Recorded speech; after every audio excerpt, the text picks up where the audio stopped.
Hey everybody, Tim Kulig from the Tim Kulig Free Music Podcast. Welcome back.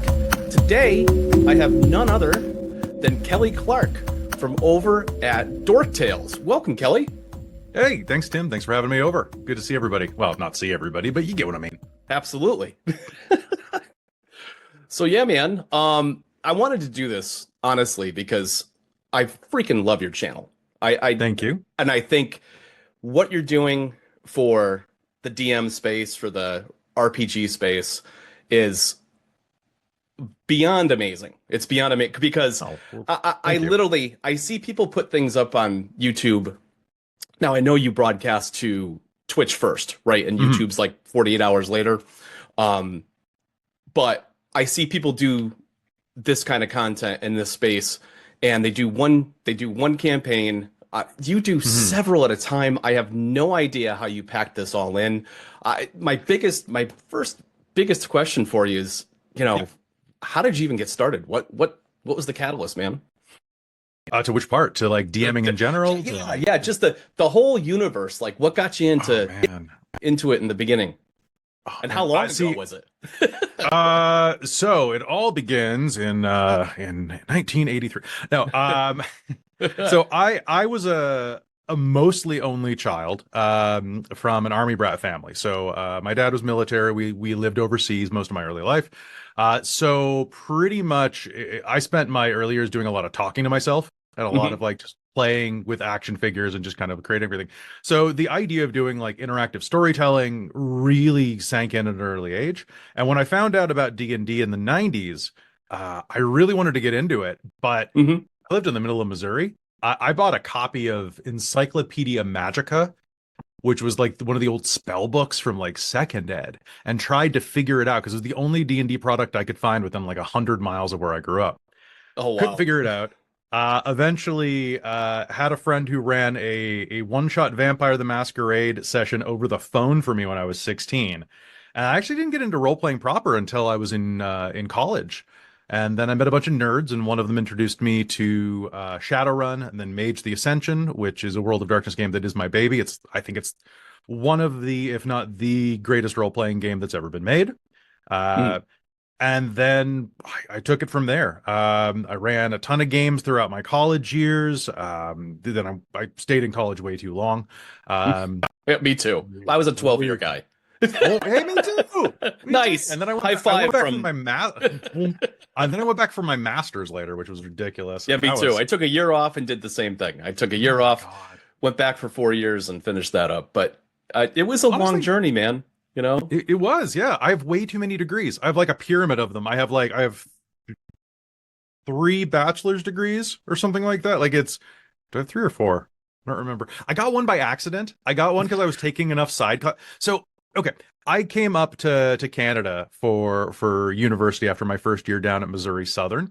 And I wanted to get into the writing program here. But the writing program here is so staggered that you basically have to spin your wheels taking a second degree while you're waiting for spots to open up in these little workshops. Okay. So I accidentally got an extra degree out of it because I was like, 3 classes shy of getting a second piece of paper. So I was like, all right, fine. Yeah, why not?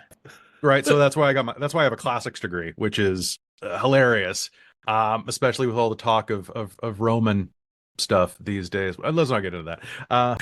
So tell me, those first 2 degrees were in what? They're in creative writing, or are they in? So I have one in writing for stage and screen, with basically is also a fiction degree because I took them both up to the top level, but you only get the words on one paper. And then I have a degree in Greek and Roman studies, which is basically classics. Then I have a degree in American history and a master's in public history. So public history is kind of like. Yeah, it's good. So public history is presentational history. So it's not like academic history. It's how do you show history to the public? Museums, art pieces, historical fiction, which is really helpful when I'm running historical fantasy games. I was going to say that lends itself to all the campaigns that you do for sure. Pretty helpful. Yeah, it's pretty helpful. And one of the big things that we studied in there is that vibe is more important than fact when you're communicating to the public, right? Like it's you are going to spin your wheels forever if you're trying to be 100% accurate. Whereas if so long as you get the vibe across, like people are still learning and engaging in history, which is more Mhm. important overall. You Yeah. want to kind of instill that passion in them. But give me an So example of vibe over. Give me an yeah, please. example of that. A vibe over. Hamilton. Okay. Hamilton. Like you're Yeah. getting the vibe of the era, but you're also moving in all of these elements from modern day. And most of what you're doing is really encouraging people to seek out history on their own. Gangs of New York is a really good Hmm. example as well, uh, because Daniel Day-Lewis does an amazing job of copying the accent from the era. But moreover, like that's not historically valid, but it feels like a snapshot that could have happened, right? Right. Right. And that's what you want. There Will Be Blood, another great example. Anything with Daniel Day-Lewis, basically, Yeah. is Yeah. He's pretty great. phenomenal. He's amazing. And there's a bunch of those that I haven't, believe it or not, when I was a Yeah. video store rat in the 90s Oh, and early you? No. 2000s. And there's a Basically, couple of those. everybody I like worked in a video store. It's ridiculous. Yeah, I mourn the You a death of Blockbuster all guy? that. No, actually, I had two good friends that had a privately owned chain of 4 or 5 stores in Oh, Connecticut. that's cool. And so it was mom and pop, but it was a little bigger than that. They kind of Mm, had they had their own logo and theme and everything mm, across these different locations. And our thing was we were the counter to that. We were counter to the yeah. Blockbuster chain because Blockbuster was like, oh, that's a whole different. That's a whole rabbit hole if you want to go down that. But it was a challenge because they had at that time, like the late 90s, early 2000s, they had deals with the studios and they would get like an uncanny amount of copies Oh, yeah. of new Oh, yeah. releases. And No, I they didn't remember. pay for any of them. They didn't pay for any of them. They just split revenue with the studios. I knew that part. Yeah. I knew that there would be like 50 copies of The Phantom Menace when it came out and things like Yeah. that. But like, Yeah. I mean, they're literally provided with this. They split revenue with the studios. And a location like my buddy's location, they'd have to buy all those copies. Now, if they're sell through, which is mm, what you'd buy in that, you know, uh, at Borders Books and Music, if you remember yeah. that, and Walmart or anything like that, or Target, they're like in the $20 range, right? Mm, But if we're talking VHS tapes, yep. the non-sell through ones were like 60 to 70 bucks a piece. You know what? I honestly remember that because Yeah. I started getting into like anime really hardcore back in the early 90s when I was like, Hmm. I don't know, like 12. Yeah. And the only way you could get it was either by getting bootlegs or by buying it from video stores. And I remember when they would be like, "Oh, it's like, 40 to 80 bucks for a copy of like a 30-minute VHS tape of like Ranma One Half." Yeah. I guess it'd be a It's 60-minute, but yeah. It But was you think about ridiculous. $3 a rental, that's 20 plus turnovers before you break even. Yeah, That sucks. yeah, especially You for know? like indie movies. Like if you're trying to be Yeah. counterculture, that. So were you a Randall? Was that I was a Randall. I wasn't so obtuse and I was actually much more kind to my okay. All right. my For clientele. those listeners, that's a Clerks reference, the Kevin Smith movie Clerks, Yeah. and potentially Clerks. They did a Clerks 3, and I don't know if anybody watched it. Yeah. I didn't watch 2 or 3 to be honest. There's sometimes with those sequels I get weird about sequels like you're trying to hit comic gold again and I'm like, sometimes they're good, sometimes they're bad. I don't know. Well, and Clerks was a self-contained moment. It didn't really need a sequel because all of the sequels for Clerks, as far as I know, are always these guys are back and they're still really depressed. In fact, they're even more depressed. Yeah. And that's not real life at all. They all just skyrocketed, you know? I mean, well maybe they are, Yeah. But I mean, maybe. I mean, if Yeah. I guess if I was still working at the Quick Stop or I think it was Quick Stop, yeah. I after like 30 years, I'd probably be pretty depressed. But like, I don't know. I mean, yeah, I mean if you love what you do, it's Oh well, I mean, we know that's not the case with Dante, but like, no. No. So how I got into it. So I started running a ton of live action games. I got really big into like parlor LARPs and stuff like that because I'm a theater nerd. And when I finally graduated, I started listening to this podcast called Friends at the Table. Okay. And I thought, wow, this is really cool. And then but there people are doing this like for a living. And one of the things with my games is that I love them, and you have all of these amazing stories afterwards, but they're kind of just war stories with you and your friends. And I kind of wanted to share that. I always wanted to Mm, have something that was like a record of my time, because you spend so much time on stuff that, I would keep like stacks of notebooks, and that's pretty much the only archive. So seeing right. people share their stuff around and potentially do it as a job, I was like, oh, we should totally do this. Yeah, I And know I a kept, few. I know a few DMs that like they spend hours and hours and hours mm, with prep work, and I know there's rabbit holes that you create because you're hoping the party goes mm, in this direction. And of course, as the DM, you can finagle that any way you want, yeah, oh, right? totally. However, sometimes the story and the actions of your characters don't lend themselves to getting in that direction, and you may never visit that again in that Yep. campaign. And sometimes you've spent hours anticipating this, and they don't come anywhere near it, and it doesn't make sense to try to shoehorn it in, right? And it's like, oh my God, I did all Absolutely. that prep work. Like, how do you feel about that when that comes up? You're like, damn it, I did all that Um, work, and I mean, it kills me when it happens, but I think you can save it. You can reuse a lot of it. I like to be really flexible. I have this. Okay, this is going to be the most heretical thing I say. I could say pretty much anything else the rest of this podcast, and nobody would care after this. Mhm. I have a bunch of comments recently on like some big fight that I had in one of my homebrew games, and people were like, "Whoa, I really want to see that guy's stats," and I'm like, I don't even remember if I wrote them down. Like I think I did, but uh, I grew up.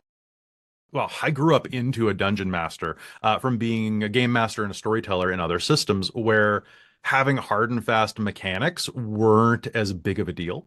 Like you Right. don't need if you're running a Vampire the Masquerade game, you don't need every power that a vampire elder has. You can kind of assume that, yeah, they probably have that. And so long as you're fair and Mhm. consistent. So if you use it, you're like, okay, he has that one, you know. Right. Right. Um, and so long as you don't use it to abuse the narrative and the characters and just use it to, I mean, I think that so long as you stay away from the antagonistic dungeon master approach, Right. you can do whatever you want. That's a very blanket term, but I'm like, I don't even remember what his stats are. I don't remember what I did. I don't know if I have them. I think I wrote them down. I think I had something prepped for that because it was a big ass fight. Yeah. But I'm like, I don't know. So I like to keep much more freeform. Yeah. And so there are times where I prep something and the characters completely left turn me, and I'm like, well, crap. I don't know what I'm gonna do at this point. But I think overall, I lean into organics and say, like, okay, well, what do you think your character would do? Like, what do you, and then you just kind of, sometimes you have to spin your wheels and have a guy that sounds like Christopher Walken show up and be like, "Hey, so I heard you're looking for a wizard, like I happen to be a wizard, you know, It's fantastic. you So know." that must, I mean, evolution wise, that may Mm, be a reason that, I mean, this is my one of my next questions. Like mm. the fact that you're doing this online must change it a little bit. Oh yeah, Like if yeah. you're just doing this at home, you're entertaining each other together. There's Mm, a lot of things that can be said not verbally that they're inside jokes. You all get it. You're friends, mm. right? What's the difference between doing this online versus at home so that you can convey those things to the audience? Do they have to be verbalized? Like how does that work? I I think a lot of it's familiarity with the camera. So at first it Hmm. was kind of awkward because even if you have a really fast internet connection, there is still quarter to a half second delay on things. So a lot of Hmm. micro expressions, a lot of micro pauses. You have to practice, and you really have to get a sense of the tempo of conversation so that you don't talk over each other. Right. You get a lot more used to like doing nonverbal gestures when you're about to speak. So like, for example, it could be simple as like having a hand raised or leaning in a bit more and then everybody's paying attention. Saying something in a private chat that says, "Hey, I'm about to do a rant," or something like that. Gotcha.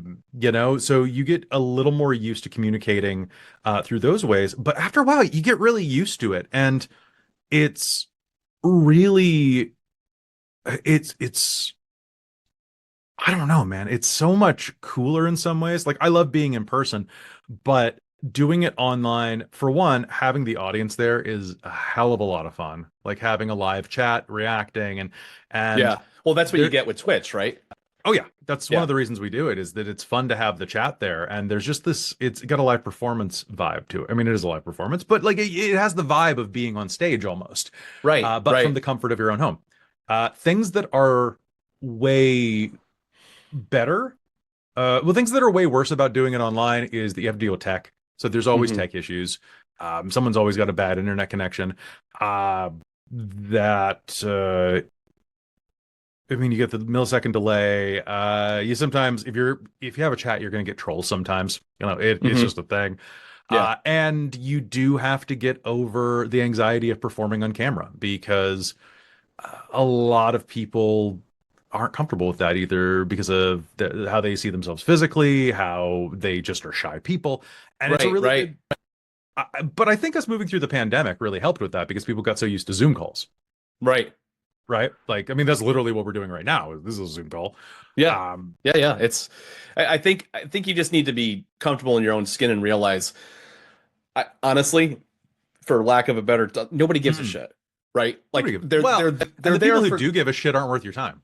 yeah, yeah, but they're there for the experience.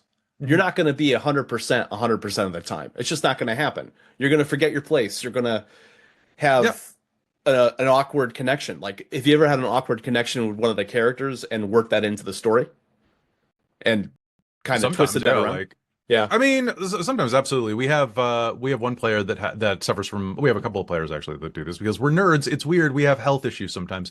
We have some players with chronic health issues that might have to duck out of game midway through because of like some pain or something like that. Hmm. And sometimes characters are just really squirrely because of that. It's like, well, where did Ava go? Yep, that's what they do. They just vanish sometimes into space, and it's really frustrating because we really could use our cleric right now, Right. but they're off communing with their god. So I mean, you kind of have to do that.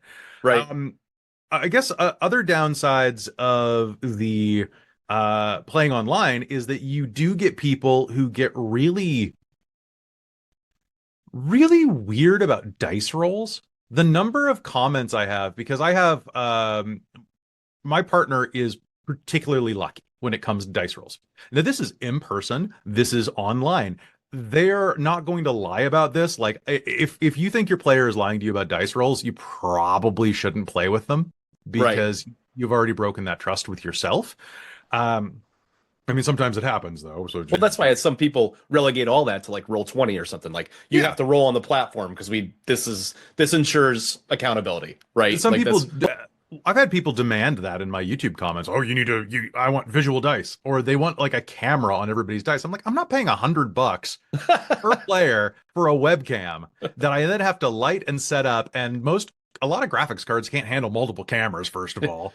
So yeah. like, I don't know, like you're not even on my Patreon, man. Go away. Yeah. Yeah, I was just gonna Like, say, secondly, this is free content unless you're paying for the Patreon. So guess what? oh, if you're on the Patreon, ask how you like. Let me ask how you want your eggs. Like, I will do anything for my patrons, but like, it's these randos online who are like, "Oh, your content sucks. By the way, I won't watch because you don't have a dice cam and this player's cheating." I'm like, they're not cheating. Like, Yeah. what? Like, what? I guess, but like, I'm not gonna. So you get a lot of people who are very demanding. They want very specific things, and that can be very frustrating. But you also get some of the sweetest people in the world, and that is Right. honestly who we see the most of. The best parts about doing it online, it is much easier to schedule games. I have never had this last year has been kind of rough because there's been a lot of illness. One of us had a kid. Mhm. Like I just got a new dog, so there's been a lot of games that have been like, okay, we're having to reschedule this, we're having to reschedule that. But historically, it has never been so easy to plan sessions as we do this every Monday because there is that the expectation that you're going to be in front of an audience. Like there's a Yeah. show Yeah. and they show up for that. Whereas before it'd be like, oh, I'm not feeling it, guys. And it's like, well, we're going on stage Yeah. and People are expecting us. Yeah. exactly, right? And that Yeah. pressure is really handy.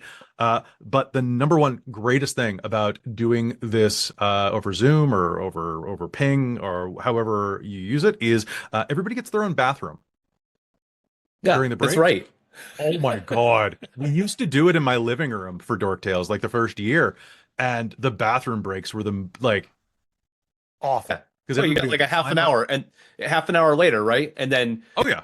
you lose the momentum, right? Like you're probably gearing up to Mhm. a certain spot and you want to take a break, but Yep. I know what a half an hour can do to live action Oh yeah. anything. You know, it Oh yeah. just kills the mood. It kills the energy, kills the vibe. It's a completely different vibe when you come back and start the record button again, Oh, right? well, no, we would be live at the time too, so it would be a rush to try to do it before our we try to keep our breaks to 5 to 10 minutes max in the middle of the game, Oh right? God, that's right. That I just yeah. So So and then when we started introducing costume, then it was, oh, I've got to fix my costume, I've got to fix my makeup, I've got to do this. Well, I have to pee, so either thankfully we're all theater nerds, so it was like, okay, well, I'm getting changed. You can see it or not, your call. yeah. But I mean that's and sorry, I said that was the best thing. The absolute best thing is that nobody has to wear pants.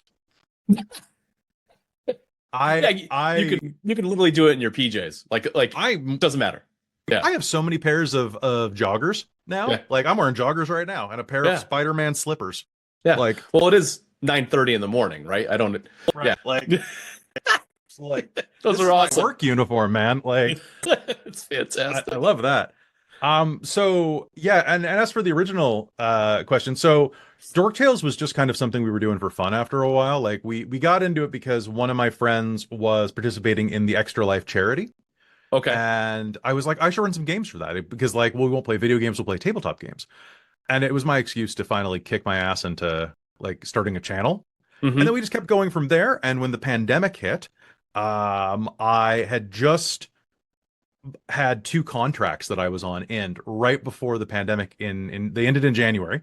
Hmm. And I was like, I have not taken a holiday since my second year of university. So like 12 years. I hadn't taken like anything more than a couple weeks off. So I'm like, Hmm. I have a bunch of money saved up. I'm gonna take 2 months to just job hunt casually. I'm on EI, which is unemployment, right? So Yep. I'm gonna work while I'm on unemployment because I put into this. I might as well get a little bit back.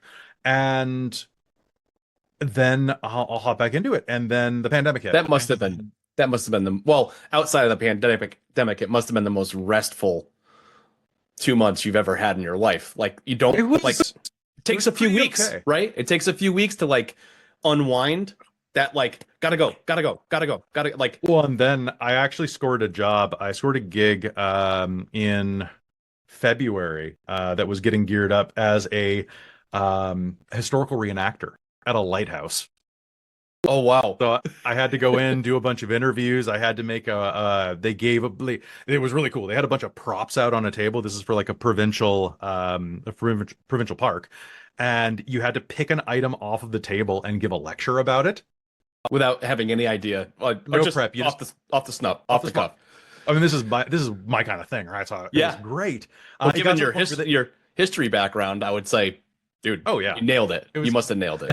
it was so much fun, and I got to the point where I was being fitted for the outfit, and then the pandemic hit, and it was like, oh, we're gonna put you on processing like unemployment claims, and then I just never heard back because all the parks closed for a year, Oh so the wow. entire parks department closed down, and so I had nothing else to do, and after a few months of that, I was going insane, like just looking for work, spinning my wheels, running like 2 games a week, and I'm like, maybe I should do this. Like, Yeah. and it became my job.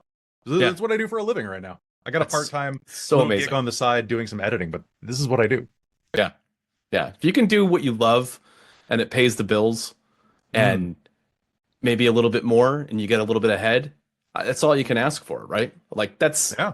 pretty amazing. It's pretty amazing. Because listen, I don't want to I don't want to sugarcoat it. Work is Yeah. always work, right? Oh yeah. Like even making music and doing a podcast and everything else, like it's reps. You know, you get in, you have Yeah. to do reps. You have to come in. You have to show up. You have to show up and do the work. And sometimes it's a grind, but 100%. ultimately, when it's for you and it's not somebody else's agenda and somebody else's needs and wants, and more importantly, like other pile of money, and you get some pittance. Now I feel Yep. like I'm speaking in language because I'm seeing your background. I'm like starting to fall into some medieval. It's a pittance for what Fair, I'm doing, fair. you know. I'm just hanging out in a tavern. I can change this to a different one if you No, want. We can go modern. I couldn't find the background I normally use, which is like really fancy condo that I use. I'm like, oh, this is where I work. No, it's not where I work from. I work from like a basement suite.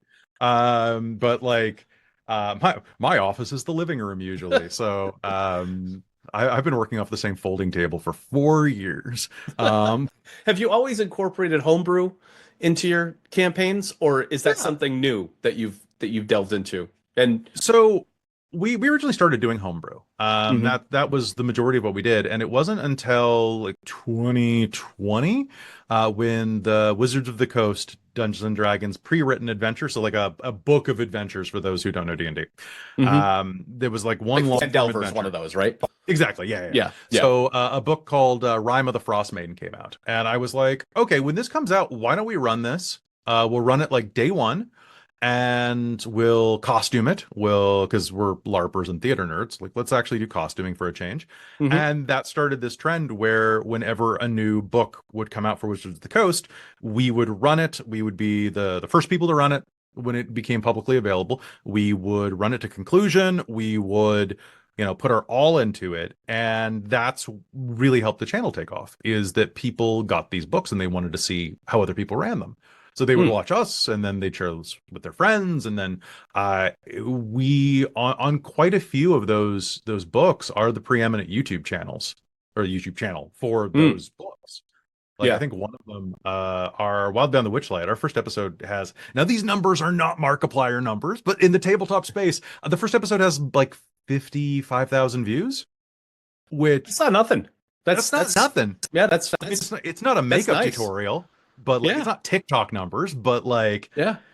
in the tabletop space, I go around and I've got a friend who's been trying to break into video game live streaming for 10 years. And he Mm. does it almost every day. And I look at his views and they're like 1 or 2 views per video. And What's he playing? Is he playing obscure stuff? Is he obscure like, stuff. yeah, I don't think he knows how to market himself. okay. I And think with that consistency, eventually the you algorithm would will think, pick him up and suggest him, right? yeah, Um, well, but I every time I see him grinding along, I just am like, wow.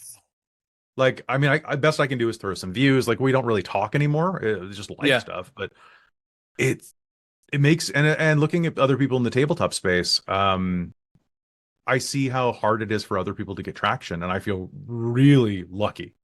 yeah, yeah. Well, I mean, you clearly engage your audience, so that's a I huge bust my ass. yeah, that's a Hey, huge part of it, right?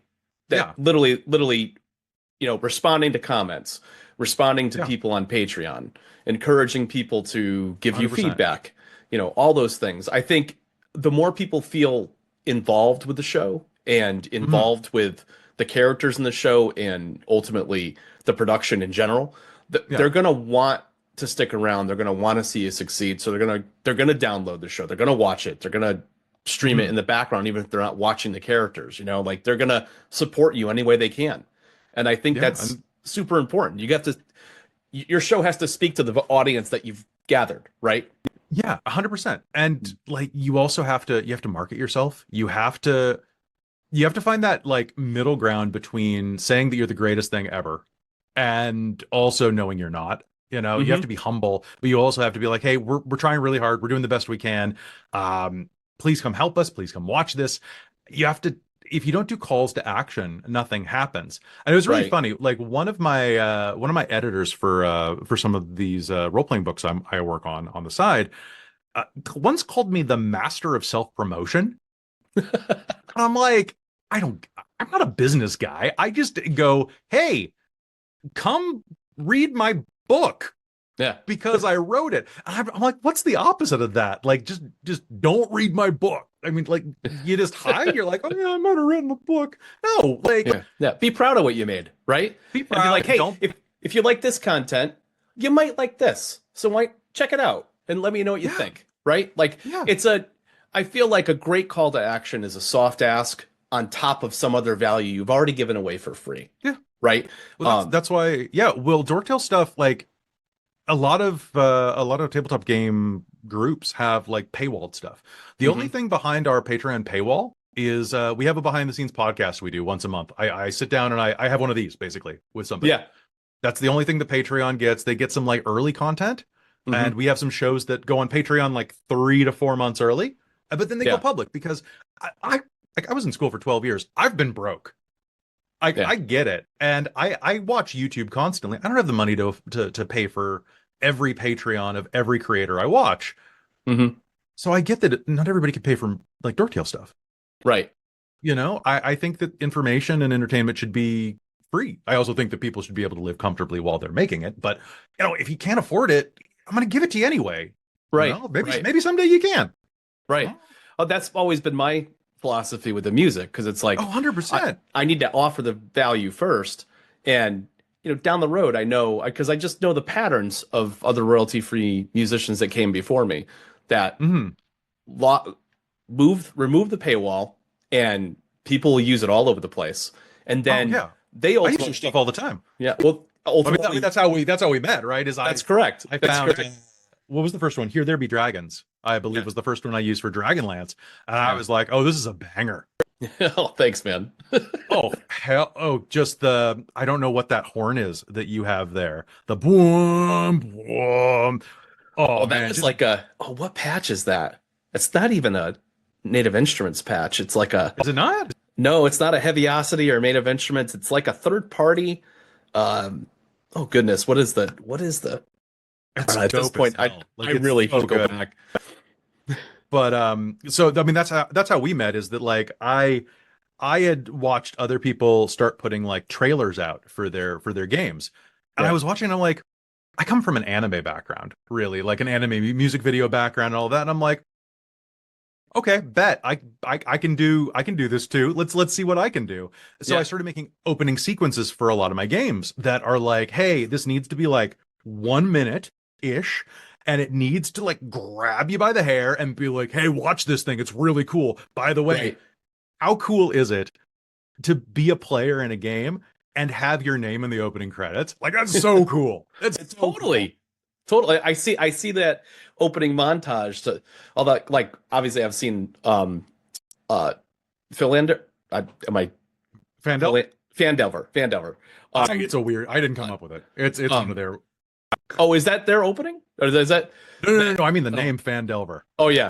I But didn't come that up with it. opening So. like it does the screenshots of everybody and gives Yeah. you a quick glimpse at what's to come. Like I that's mean, that's freaking Only cool. Teeth Remain is a really good song. Like it's like I have found a lot of great stuff from like your work. I'm really excited to be using quite a bit of it in some future games. I've been using the hell out of Recluse and Obfuscate recently. Like those Oh, tracks okay. work for almost every game.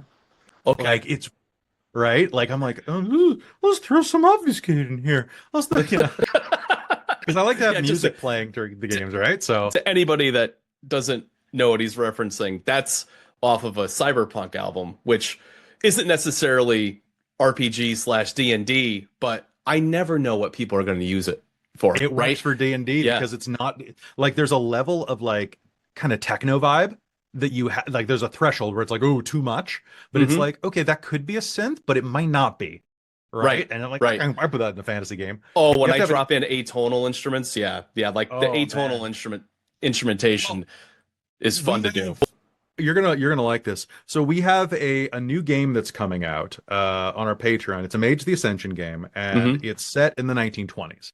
A basic premise for it is I was like, I really love Mage the Ascension. I really love historic games. Man, I really like fedoras. I feel like, man, Call of Cthulhu is really cool. I wish it wasn't like, I wish H.P. Lovecraft wasn't a racist dirtbag, you Yeah. know? Hey, wait, I can run Call of Cthulhu without Call of Cthulhu. And that was kind of the idea. Yeah. And I was looking through some tracks you sent me, and the name of the game actually changed to fit one of the like we renamed it our chronicle after one of your tracks. So Oh, it's now really? actually called Bedlam. Oh, nice. Because I was just like, oh, this because I was like, oh, this is the opening theme. And I've massaged it a bit to make it shorter. I'll send you and see if you like the shortened version, want to like Oh, see if you want sure. to do it. But like I 'Cause can I'm like, oh, it extend has. that song too. Like when I released that track, I it's it's only two parts, right? It's basically a middle section sandwich with the Mhm. two bedlamy, I consider them, parts Yeah, that I like can see that. it fades out to that or whatever. But I always felt like that entire track sounded like it could do more. It could do more work. And maybe I would love a longer or loopable version of that for the creepier moments. So I okay. managed to cut it. I managed to cut the song down to like I think it's like 55 to 60 seconds. Hmm. So that it kind of fits an opening credit montage. Because I'm like, I've got this idea, kind of like, did you ever watch The Haunting on Hill House? Bits and pieces of it. So kind of like the Not the opening whole thing. credits with like the fade ins and like Okay. creepy vibes to it. And I was like, Yeah, oh, I yeah. want this. And I always am so worried that like when I take like an axe to somebody's music and I'm like, okay, it's like a 3 minute song. It's really cool, but I need to cut. I only have a minute to play with. I'm like, is this gonna piss you guys off? Oh my God, this is such a good thing that you brought up because I can't tell you how many people come to me and they're tentative about this and they're worried about it. What's your Absolutely, baby? the simple answer is no freaking way. I don't care. I don't care. Okay. Like because to me, it's about how the music speaks to you. So if 30 seconds of the music just completely resonates with you and you're like, dude, Mhm. this is it. This is what I want to Hmm. to start Okay, my thing cool. off with. Because I with Only Teeth Remains, there's one section of the song that just Hmm. hammers away that you're like, yes, that's the intro to Fandelver, right? You Oh, know what I mean? Like that's 100%. that's is it's like this fade in and boom, it just Oh, it's hits so the good. ground running. Like that's it. Like the fact that the rest of it doesn't get that's fine. That's Cool. fine. My Okay, my that's a best relief. friend my best friend Tom Seymour, we've done several movies together where he's used music for the score, and Hmm. he'll layer some of the tracks together. In fact, another friend of mine, Eric Schrader, he's done the same thing. He literally just did a Hmm. movie that used like 80 of my tracks, and he's like, I did this thing where I like layered them and I cut some of them up and I did that. I'm like, dude, that's that's part of an editor. Like that's fine. Just give me credit. I don't care.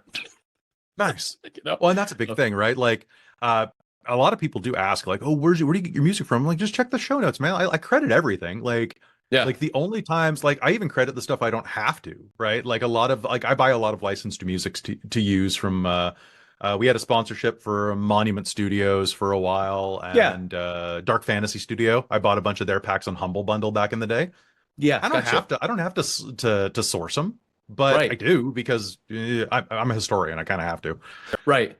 And if somebody else is watching your videos with the anticipation or the desire to Mhm. do what you do, uh, good to know where the resources are, right? And the resources Mhm. that sonically make the whole thing sound the way that you want it.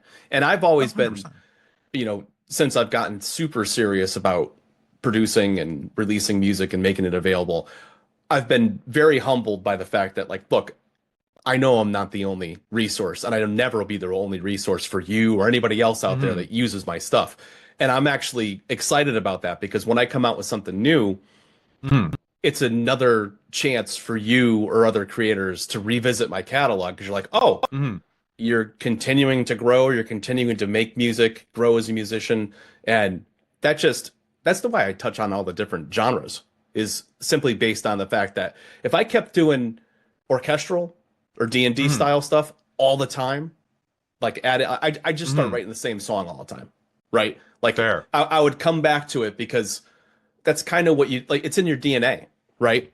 Yeah, I can see that. I I spanned off to a Roaring Twenties where I actually had samples from royalty free or public domain songs Mhm. from the 20s, and I made like club tunes out of them and just That's really. I think I've played seen a that. Is that's on your site, right? yeah, the Roaring Twenties album. Yeah. It's like 6 or 8 tracks, and they were so much fun, Kelly, to make because it just was reckless abandon. The U.S. Yeah. Library of Congress had a website where somebody took the time and took like these old timey tunes and took sample bits out of them where you could just play them on a loop and do different things and you pull down the wave files. I'd put them into a Logic project and then write other music over the top of it and then throw some drum loops in there and stuff. I'm like, this is kind of I'm gonna do another one of these next year. This is kind of cool. That's really cool. So, but it's those experiments and then coming back to the orchestration that now I've got this like tangent of this weird other idea that I played around with, and it bleeds into the other styles, and then the other styles have some of their new nuance the next time I go to write it. So I feel like you have to follow your heart when it comes to this stuff. 100%. Yeah. And Totally. and I found that that's a pattern. Sometimes I'll go a couple months without releasing anything. Like right now, I'm like a 1 month hiatus. You know, which around Christmas, I was like, I'm putting it out, man. Well, yeah, because you very generously offered to do a bunch of stuff for one of our new campaigns, and then like I noticed that both of us around Christmas time were just like, hey, take as much time off as you need. I'm gonna go sleep. I'm gonna have a chocolate coma for a bit. Yeah. Bye. Because you need to recharge, and it's weird, right? Because we're doing what we love for a living, so it feels like we shouldn't be allowed to get tired.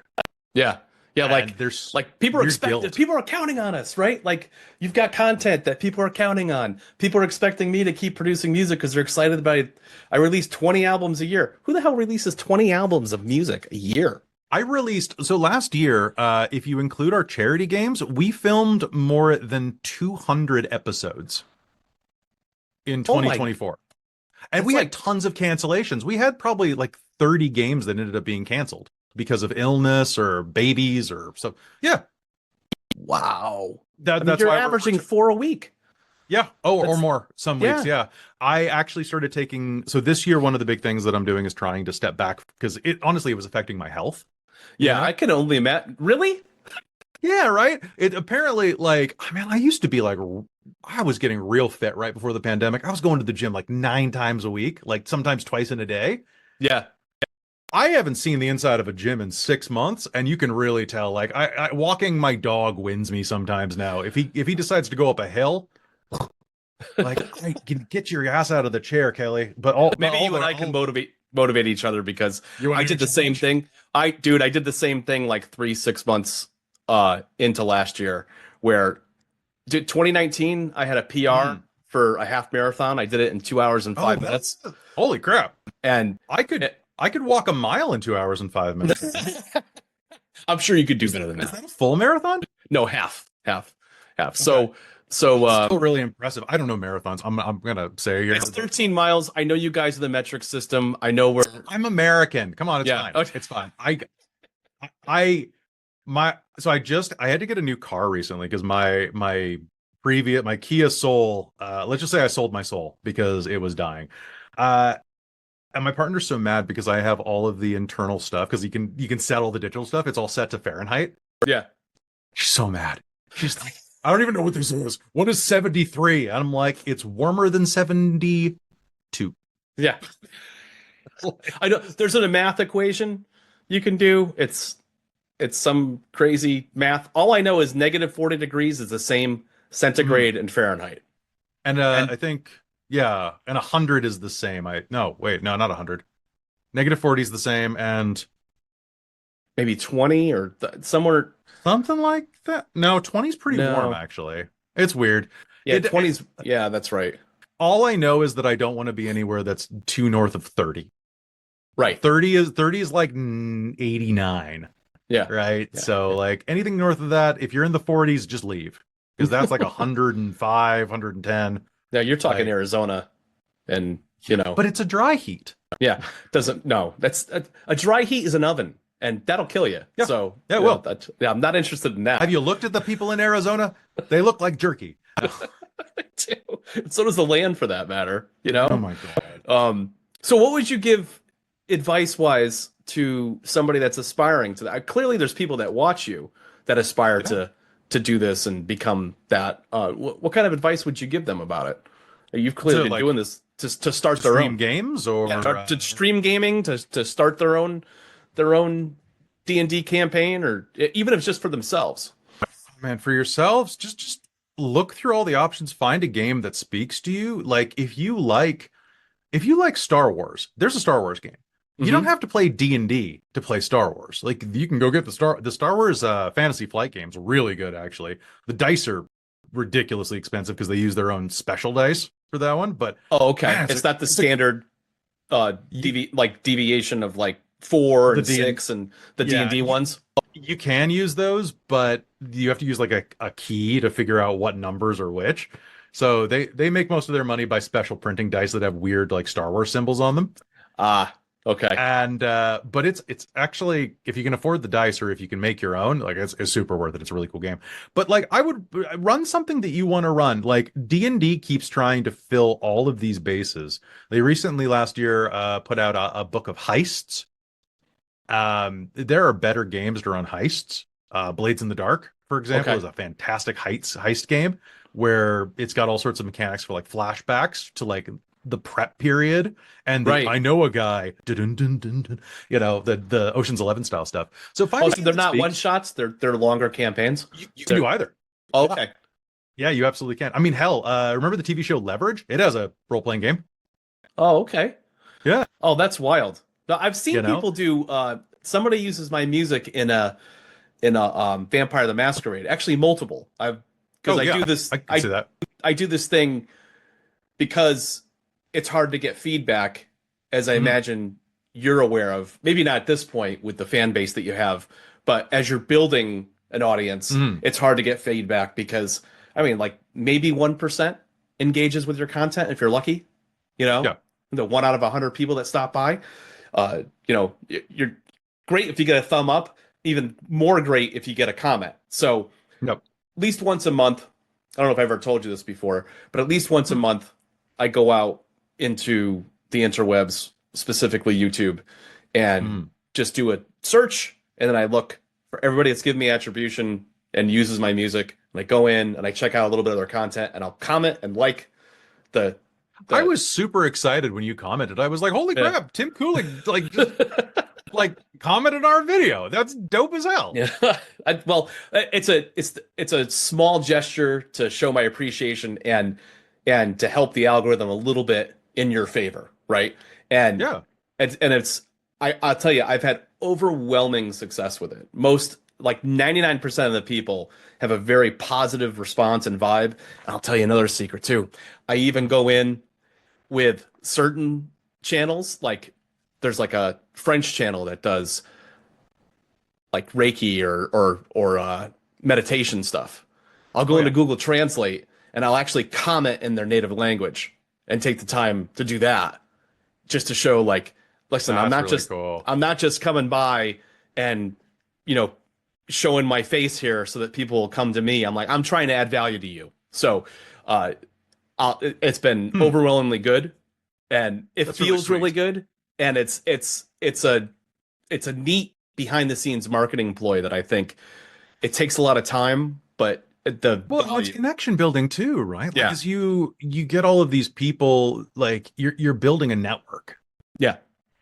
It's really cool. And plus, like you're providing an amazing service. Like the free tracks that you provide are incredibly, I mean, like anybody who's listening to this podcast knows how useful they are or how good they are. I do think that you should put a feather in your cap as much as we're worth a feather at Dork Tales, that I think you're the single most used artist for opening credits that we have Okay. by a margin. I think like Alexander Nakarada has one. You have, I think, three different Okay. credits. You've got, trying to think what the Well, third one Alex is. is pretty good and a personal friend, so Alex is really good. No, yeah. I love Yeah. Alexander Nakarada. He's Yeah. he's great. Like it's so much metal. Like Yeah. his metal is so good. Yeah. Yeah, Um, that but he's Norwegian Norwegian. Who metal would have thought? slash Celtic thing going on. Like he's got the Man. oh, it's there's a really good juxtaposition of those two Hmm. styles that he does. And I'm like, okay, where's the drop? I'm gonna hear there it is. There it is. There's the Celt coming in, and then or Yeah. like it starts with like the Celt, it's like nice and pretty, and then it's like just the guitar drop. I'm like, yes. And I think it's really cool that you can go to specific artists as a creator like me and go, okay, I've got a new game coming out. I'm gonna check Tim first to see like if there's anything that really grabs me and hits the vibe for this, or like because they're for I think for Vecna Eve of Ruin, one of the ones we're doing has like, you know, Mhm. the whole thing is like an ancient undead wizard comes back from the grave. So I was looking at a Yeah. bunch of your stuff and I was like, they were like so close, but they weren't quite as dusty feeling. Like Okay. Like I was like, okay, I really was thinking of like Eye of Ra and a couple of others were on the short list. And I actually stumbled across something I humble bundled, a guy named Joel Studler. Okay. And he had like this really bouncy Harry Potter-ish track, and I was like, oh snap, this is really good. Yeah. But it came out of left field. But like I know exactly who I go. I go to you for openings. I go, and if I don't find it through you, I go check Alexander Nakarada. If I need something that fits like usually like an intermission, a Hmm. lot of times that's Kevin MacLeod.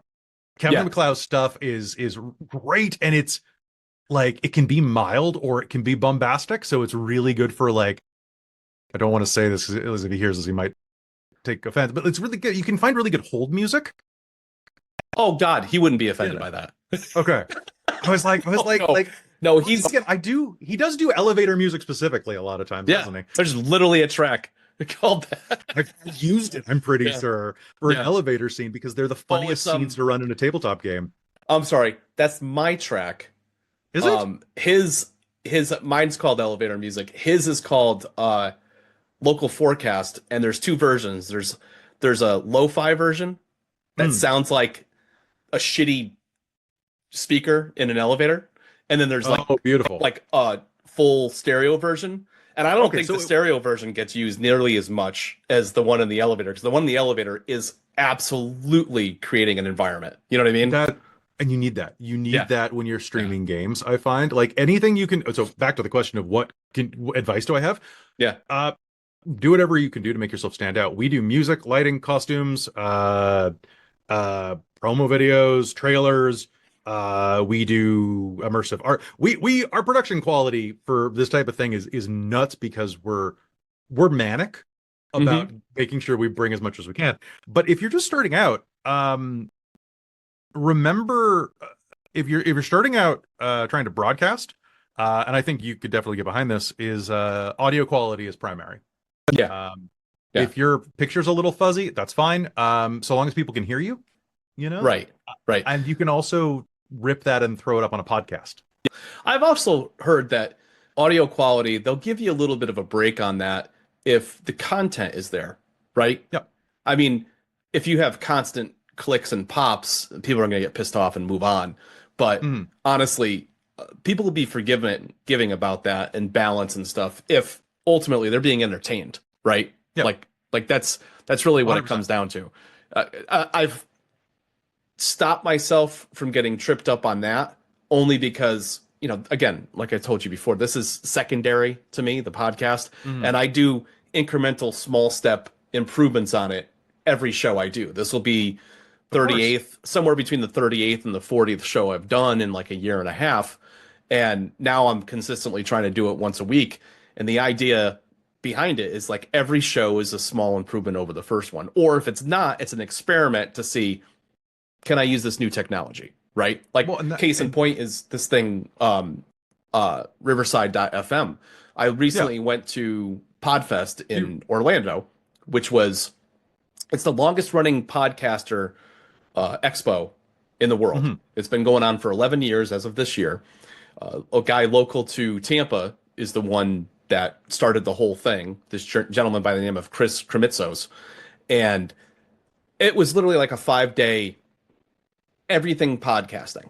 It's just amazing, absolutely amazing. And they brought in guests that are successful, guests that understand marketing, guests that understand, speakers and guests, like a whole expo center with vendors and stuff. And one of them being this Riverside.fm, and it's an online platform that we could do this. I'm not comfortable enough with it yet to start it, so I figured, well, I'm familiar with Zoom, so I'll do the Zoom interview with you first. Wait, does Riverside remotely records, right? That's correct. Yeah. I've used it once, actually. Okay. I did some voice work on one of our players has a podcast called our Storied Insights. Okay. And I did some voice work on that. We used Riverside to do remote recording. And it was really efficient. Yeah. They all have incorporated some AI components. So, and in a good way. So AI can be ethical if used correctly, as long as you use it as a tool, right? Like, don't use it to steal other people's work, but use it to polish up your own, maybe? Yeah, and it's more the latter in the sense that That's totally fine. you capture the two, and now it's got a timeline and everything's separate. You've got speaker one, speaker two, how many speakers you have, the video components and everything. The AI itself can process the recording that you do and pull out key moments and make short form content with it. So it'll look. Oh, that's really cool. So it pulls the transcript out, and based on the words in the transcript, the AI has a way of determining like, oh, this is a key moment. Let me grab this and let me make like a 30-second reel for you, right? And that's on Riverside that it does that. Yeah, yeah. And that's really cool. I've tested out a couple of them, like by feeding some of the recordings I've done so far, and it's not too bad considering I'm a one-stop shop. You know, I'm a one-guy band right now. Eventually, that's going to evolve. You know, behind the scenes, I pretty much am. Like, I've got a production team that helps with some heavy lifting from time to time. But yeah, I actually was going to bring this up earlier when you were talking about like the joy of working for yourself and all of that. How much of your day is administrative? Because I guarantee it's way more than anybody's expecting. At least half. At least half, right? Yeah. I woke up at 6:10 today, and our podcast was at 9 my time. I just spent 3 hours photoshopping, making thumbnails, preparing posts, doing all the back end stuff. I haven't sat down on Sunday. I was prepared to I was like, okay, I've got a day off. We're not having a stream today. I took it off for mental health. I just scheduled so that I have today off. I'm going to get writing done because I have a deadline that's way past due for a publisher. I didn't write a single word because every single thing in my life started coming up, and it was like, oh, I got to walk the dog. Then I have to go. There's a problem with our playlists on YouTube doing something weird. And it was just like admin, dog, admin, dog. And it was like 6 o'clock in the evening, and I'm like, I'm exhausted, and I'm going to bed. Yeah. Oh, wait, no, I've got a broadcast. I'm playing in a show tonight, so then I did that. God. And then I went to bed. Yeah. Well, that's the funny thing. Like, I have task lists, and I've heard pros and cons to all this. Like, I have a daily task list, and some people swear by them. Some people are like, nope, you should have 3 things maximum. When you burn through one of them, you add another one to it, and you constantly have a 3 task list, that kind of thing, and that's it. Oh, that would be demoralizing to me. I need to see the mark-offs. Yeah, I need to. Well, that's just it for me too. I need to see, and it's not just keeping busy. It's I made a micro improvement here. I got this thing out of the way that's been pinging at the back of my head. That's usually what I look for. I usually look for the thing that keeps coming up.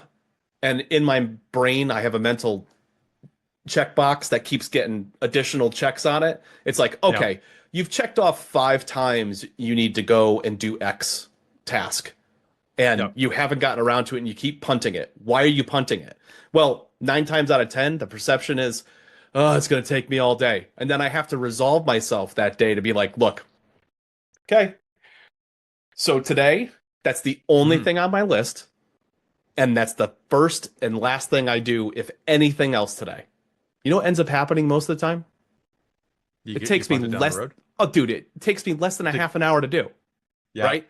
The perception and the story in my head is far more dramatic than the reality. And it was just.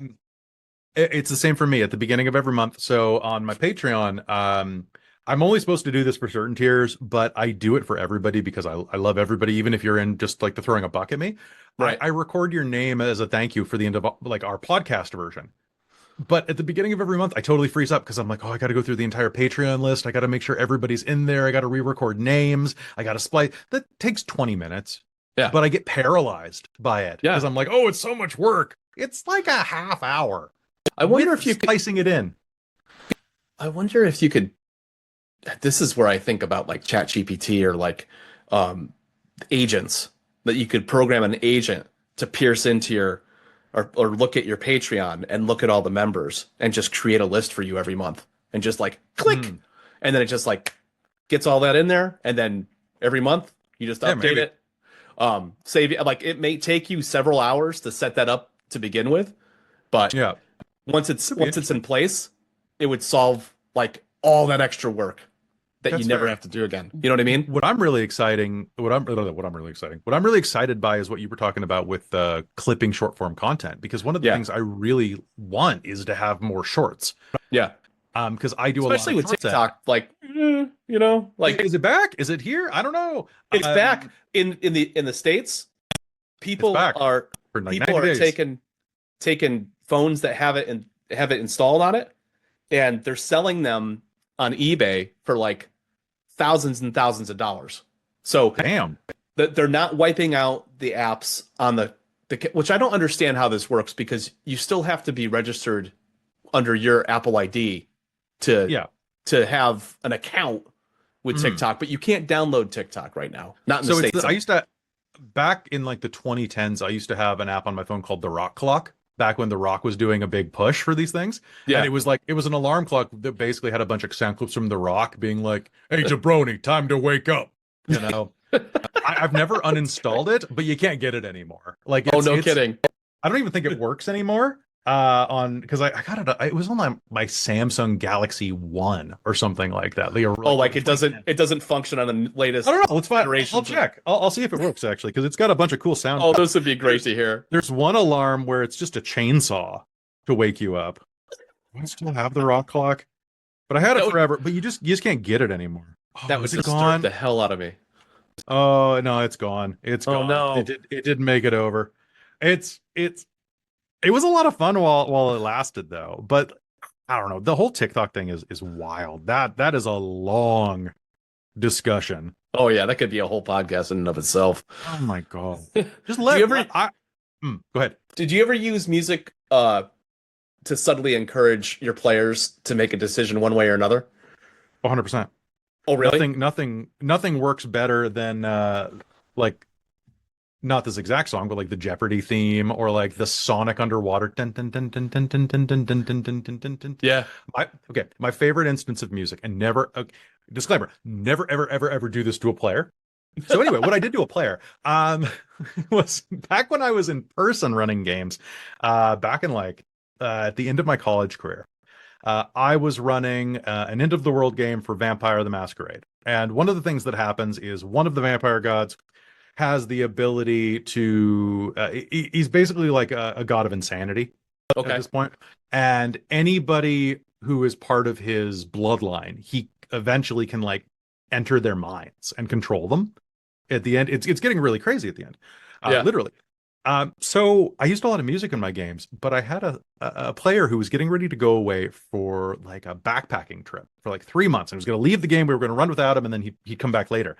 But so I was like, okay, I'm going to have him get taken over by this vampire god, and then come back 3 months later and be like, I don't know what happened. I did some bad things, but it wasn't me. So, if you have ever listened to, and I know you have, I believe it's Hans Zimmer's score from The Dark Knight. Yes. And there's Very that one big fan. track. There's the one track, the Joker's theme that he played. It was, I believe he was playing a violin with a razor blade, is how he got it. So I isolated that. I think it was an F sharp. I isolated that on a loop. And I put it on a permanent loop, and I put a speaker behind the player's head. And I started it at 1% volume, and throughout the game, as this presence was growing, I slowly would just turn the volume up until it was like this high-pitched.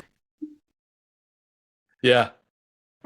And by the end, the player had a twitch. It was great. And it was just behind them, and he's like, "Why is there a speaker right by?" And she's like, "Don't worry about it. It's fine. Yeah. It's fine. You'll be fine. Like, you'll be fine. You'll be fine." It really helped the role play. Really did. For sure. I can only imagine. That's a fantastic example of how It's basically waterboarding your players, though. Don't. Well, listen, they agreed to the campaign, and they agreed to the abuse they could potentially get in This is doing true. so. So Consent is key. If they consent to it, then it's fun. Yeah. Besides that, I think that you get a lot of mileage out of downtime scenes, romantic scenes, things like that, where you put some music in the background to really, I mean, it's mood, right? Like it's a mood multiplier, and the right music can really do that. And don't use the same music every time. yeah, it's I mean, Granted, I get the idea of establishing things, right? If it's one campaign, you've got an establishing piece that brings you into the whole thing. Of But course, and you can use but certain tracks as leitmotifs yeah, to like set tone. Like totally. Like this is the theme for romance for this campaign. yeah. Very cool. Well, I think about Hans Zimmer. You bring up Hans Zimmer earlier, but I think about um, Inception. And Mhm. if you really study that movie and the sonic background he creates in that movie, it's basically all one song. So, Yeah. and if you don't get if you don't hear what I'm getting at, go back and watch it Mm. again. The Yeah. Dun, dun, dun, dun, dun, dun, dun. There's interludes that play off the four chords of the main theme. The four chords, the main theme is Mhm. simplified. It's the ramped up version. There's a couple other in between, and then there's motifs or pieces from that are used as like pad pieces that I Mhm. call pad pieces because they're like they don't have the high end or low end orchestration things happening. Mm. It's kind of just soft and a subtle suggestion of the other song that you're familiar with. Well, And it's that familiarity coming back yeah. is part and parcel to the whole story anyway, because you're going into somebody's brain and you're having these like dream within a Mhm. dream. It's this weird, like multi-layered experience. And I think it was just genius. It was either a really Oh, good 100%. accident or genius composing No, or a little that bit of was all. planned. He's an amazing composer. Yeah. You bring up the padding though. If you're using music for your games, use padding as well. Like, don't always have everything be like an 8 or a 9 or a 10. Yeah. Like, you need some downtime for your Yeah. players. Like some subtle background vibes are really really useful. Yeah. Like a bard in a tavern lightly strumming on something and it's so subtle in the background that you don't even hear the notes. It's just kind of Mhm. it's a vibe, but nothing more than a vibe. Once it cuts through the Yeah. mix and it's interrupting your narrative that you're Mm. establishing, I call it like the auditory establishing shot that a DM Yeah. does. All right, you walk into a tavern, blah blah, blah ding, ding, ding, like all of a sudden there's like this thing going in the back. That's Yeah. fighting you, right? Like no. Yeah. The narrative is telling the story. That's supposed to accompany it, not Mhm. blast you into another place, right? Yeah, it's So set dressing. yeah, yeah, You know, and music does such a great job. Like it's so good at helping ground people. I can't wait because we're running also Descent into Avernus, which is a pre-written module where you end up in hell halfway oh, through and then you have to fight your way out, right? is it And like a Dante's Inferno type of thing, or is it like a kind of okay, yeah, so you get sucked into hell and then you have to try to you have to encounter, I'm not sure how much is a spoiler because I was going to run it originally, so I've skimmed it. But you have to go contend with a fallen angel at one okay, point to hopefully save the day and rescue a city that's been sucked into hell oh by boy, evil forces. So it's pretty cool, but I can't wait because once we get in there, we're switching from D&D music to heavy metal for everything ooh, because it's gonna be so good. It's gonna be so good. And I know you've got some twisted metal style tracks that you've done that yeah. I've already grabbed, and I'm like, what can I do with these? Yeah, and that's actually on the agenda coming. When's that one start? Actually, It's when it's already it's in motion right now. I don't think we're gonna okay, be in hell for like a few months still. okay. So like we're 'Cause I still have we're a still solidly just fighting cultists. Actually, we have a game I'm tonight. So yeah. okay. I'm trying to time things properly. I know that if I don't get stuff timely, Mhm. you may in some of those cases need to make alternative choices, and I'm Mhm. fine with that because I also don't want to force creativity and give you a substandard product either. Yeah, So well, and sometimes like you hooked me up with a bunch of tracks for the main creative thing I'm doing right now is a series called Cold Iron, mhm. which is it's a D&D game, but it's a Western. It's set in our homebrew world. It's got a bunch of mechanics to make it more Western vibed, like gunslingers and stuff like that. And you and I were working on a lot of stuff back and forth for like what type of vibe it was, but it's a really weird setting because Mhm. it's like it's Western, but it's also like techno fantasy in A many little ways. sci-fi-ish, right? And Yeah. it's got some Eastern influences in it too. Yeah. So, but you provided me with some tracks are just some one of your actually I stole another name from you because you provided me a track named Camp Nowhere. And that became like a grounding plot point that there was this excavation camp, this mining camp in the north named Camp Nowhere that vanished, Oh, that's cool. and So I nobody inspired you to. knows. Oh, that's awesome. So like I was like, oh, that's a damn good name. Okay, cool. Naming stuff is the hardest thing for me. So when I see a good name, I'm just like mine. Yeah. I Naming I used naming standards yeah. is a problem across the board for a high Mhm. volume composer. I've talked to Kevin about that. Well, that's why He you have so many tracks that are punny. like I can't help it because I'm like, well, this one this is kind of what this feels like to me, and we'll see. Maybe that'll and part of that too is it's not I try not to make that clickbait. I try to deliver on whatever that pun is. Like Mhm. this is Yeah. how I thought of this. And hopefully you do too. If not, then yeah, it doesn't resonate to you like it did to me. But that's another thing. It Hmm. has to like I found this out. If I found this out when I was in my teenage years, I'd probably be Hans Zimmer right now. But you have to write for yourself first. You Yeah. absolutely have to write it for yourself first. If you the second you try to be um critical role or anything else, right? That's not who you are, right? Yeah. Yeah, you're Kelly I Clark mean, and obviously, like yeah, watch yeah, them and take inspiration, you know, like learn from them. Like, what are right. they doing right? What are they doing wrong? Like, and the thing is, just because they're pros doesn't mean they don't do things that are wrong. Correct. Correct. You Correct. But know? I say the same thing about um my music and specifically the stuff Mm. that I write and then the song naming content, like the song naming standards that I use. Sometimes I'm at a loss and I just come up with something and it's like, okay, like this, it's a throwaway name. That's fine. Um, Well, but because like you sent me one that was arriving to port, I think is yeah, the name of the song. yeah, Like, it's not the most inspired like name. It's a but damn good track. it It's a sounds like it, right? It does, yeah. And I guess what I used it for? Arriving into port. It's in the Yeah. first game. It's like a major background theme of I, them like showing up, and I'm like, this is perfect. I wonder how much of that is subconscious. Like I've literally just injected it into your subconscious brain. You're like, yeah, that's a boat pulling into port. Yeah, I'll put it in that spot. Okay, Well, let's do I that. mean, when I'm creating, I listen to a lot of music, and I go, okay, what order should the scenes go in? If this was a movie, what order feels the most natural and serves the plot the most? Hmm. Um, don't overthink this, folks. If you're doing your own game at home, I mean, sure, if you want to, but like this is me being extra. Um, but like arriving to port was like, okay, that scene needs to happen then. Like, and then I was like, oh, well, maybe I could spend more time with them on the boat arriving to this western area, Right. like, and kind of build that. And it kind of helped feed the narrative as I was like, oh, I'm going to use this track, but that means that if I'm going to use this, I want to use it well. So Yeah. like, how Yeah. am I gonna? And sometimes it really informs what you create, and it's Yeah. cool. I love having access to that. That's why I loved you sending me all that music. I was like, oh, this is dope, dope, dope. I have Well, no idea how I'm going to use this one.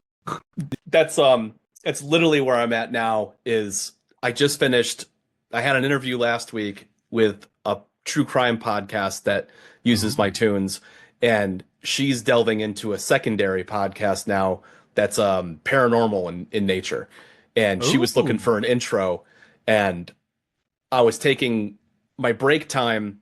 I say I was taking a break and then she's starting that podcast and I'm like, all right, I'll come up with a couple ideas. I send her the first one and I hit it 100% off the first one because it was she Okay. wanted to. I got two pitches for you. I got two Okay. pitches for you for podcasts. So Yeah. take some notes. So All I've right. got a podcast that I recorded with another Kel from my team.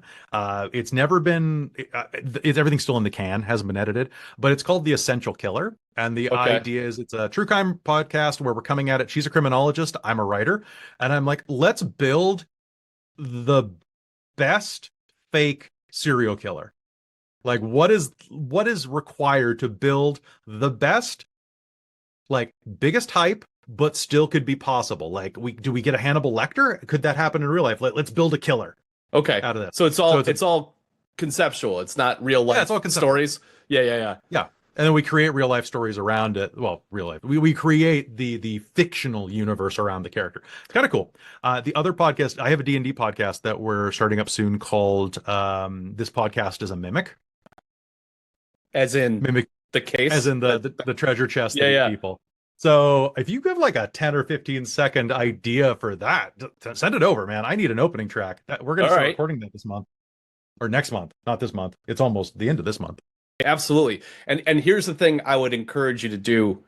Uh, you are welcome to do this up until this point, but now you have my undivided like attention and permission to do so. If Please. if you need something, say something. Just ping me. And if I haven't followed through on something, it's probably because I have like a half a dozen to a dozen requests. But I'm starting to do this thing this year where I'm taking the folks that I'm creating this with, the creating these collaborations with, and specifically right to that need. So I want to make sure that I'm consistent with that, and I implore you to call me on it, especially like we're doing the cold iron thing. I've got that stuff in the works. Yep. I actually have a couple ideas I jotted down the last week, even though I said I was taking a month off. I'm like, well, I got this new software, VST. I'm going to try that out a little bit and play around with it. I'm like, woo! I'm like, Kelly's gonna like this when it's done. I'm like, all right. I could send you a couple of songs because I've got a track I'm using for the Man in Black character, like if you know the Dark Tower, you know the vibe. But I've got like a creepy the cold iron of cold iron is both like the gun, it's a cold iron, right? But also it's this strange like evil material that people are finding, this ore that mutates people. So some violins on that would be pretty cool. Some nonstop violins. Okay. All right. Well, like I'll reach out to you and be like, hey, can you give me like an ambient track that's just like 10 seconds of loopable or something? Yeah. I mean, one of the best things that I mean, sometimes people will give me a sample, and I don't like to rip off other people. Like that's a big no-no in my book. But it gives me an idea of the vibe. So I've been less weird about that as I've aged into my composition years. It's like, oh, okay, somebody doesn't know exactly how to tell me what they want, so they'll send me that. And you've been great about that by I try to send you like tons of stuff. I remember I was on vacation, I was just like spamming you with links from my hotel room. I'm like, crap, how about this one, because like I was like, I'm not communicating. I don't have any background in music. I couldn't tell you the difference between a treble clef and a bass clef, like by memory probably. So that's usually why I jump on calls too, because I could sit back. Like today we have a different agenda. We're talking about each other's content and creativity and everything else. But there's times where I'll literally be like, look, let's get on a Zoom call or whatever for a half an hour. Tell me what you're doing and give me an idea of the vibe and what's happening. And the more I talk it out with somebody, the more I can pull from them what the feeling should be that's evoked. And pretty much like 80 to 90% of the time, I can get you a track that sounds like what you're looking for. But like once I start suggesting instrumentation and overall mood, I'm like, okay, I can hear that in my head. Let's send you 2 or 3 sample tracks, and usually one or what happens sometimes I'll send 3 and they're like, God, I love all of them. I'm like, go ahead and use them all then. I don't care. 6, I think last email. It was pretty great. Okay, question for you. Who is your because you're talking about that, I've got a specific song playing in my head, but who's your favorite movie composer? It'll definitely be Hans Zimmer. Prior to him, however, I spent a lot of time studying Danny Elfman because Danny Elfman, yeah. I enjoyed, and if I'm being honest with myself, he was a lot more recognizable in the beginning because he has especially like the Edward Scissorhands to Beetlejuice to maybe Benny. No, he didn't do. Did he do Benny and June? I don't know. I never saw Benny and June. The earlier stuff, like into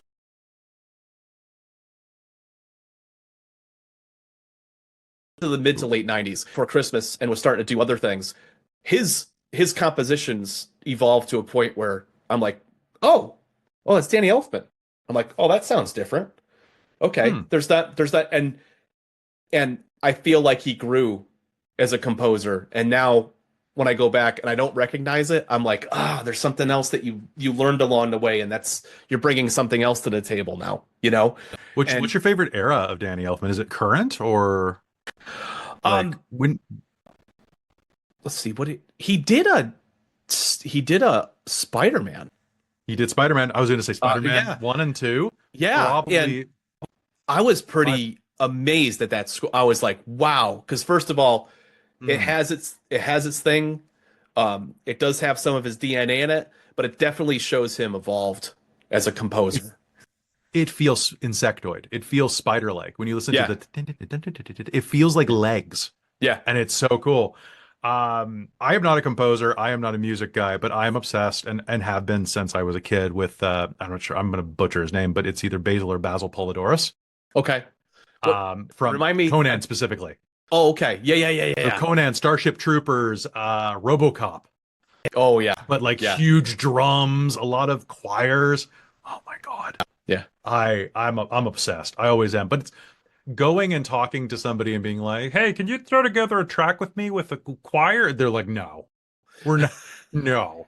Like it's not happening. Like um we had an opening theme commissioned. So we commissioned an opening theme for our homebrew games last year.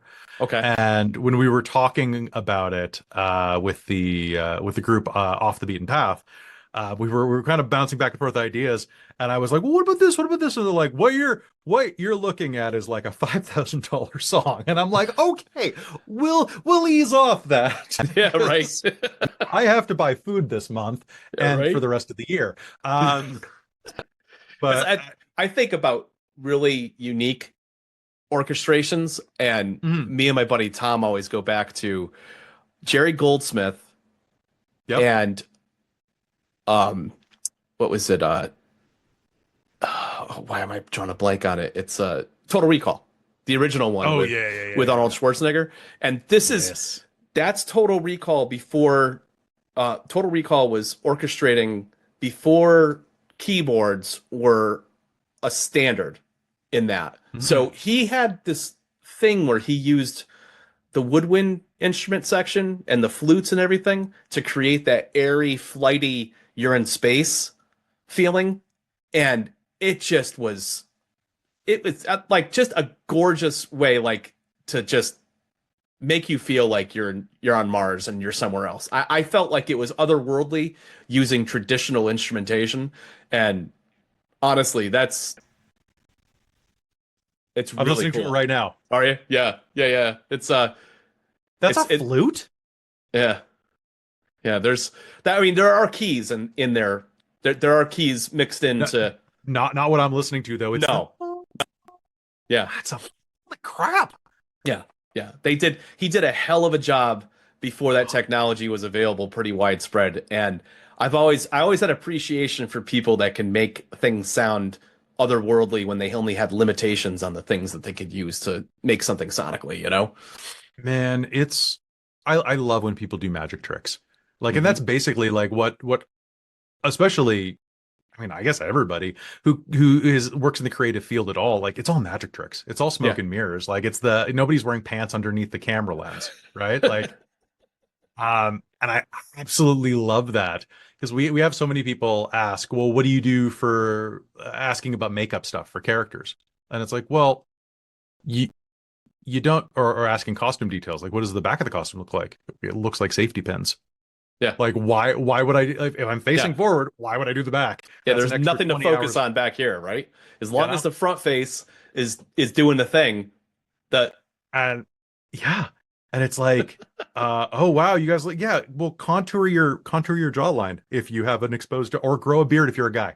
Great yeah, way to look good on camera. Grow a right. beard, right? Yeah, I've been rocking this for like 25 years. I think my daughter and ex would You'd be look at me and be like, "Who unrecognizable, the hell right? are you?" You know? Dude, whenever I shave, people get so mad at me. Like this is a business beard. Like I have to keep this beard because my audience expects me to be DM daddy. Yeah. Okay. All right. I shave it for charity sometimes when people freak out. And I'm like, thanks. I kind of like my face, but okay. Yeah. All right. Yeah. Give me 2 weeks, I'll be back to what you wanted, okay? Exactly, right? I'll be stubbly for a week and then like let me just angle the camera down a little more so I have a chin. Um, Right. So what do you think between what do you think and what are your plans for like the next 5 to 10 years? with Dork Tales? Do you have a long-term strategy as far as how the channel's going to grow? I know that you had a repivot around the holidays and the New Year because of Yeah. sicknesses you experienced last year and everything, and you're like, whoa, whoa, whoa! I got to temper my schedule. Everybody wants all this stuff, and I have only so much bandwidth. So, tell me a little bit about what is in the future for Dork Tales.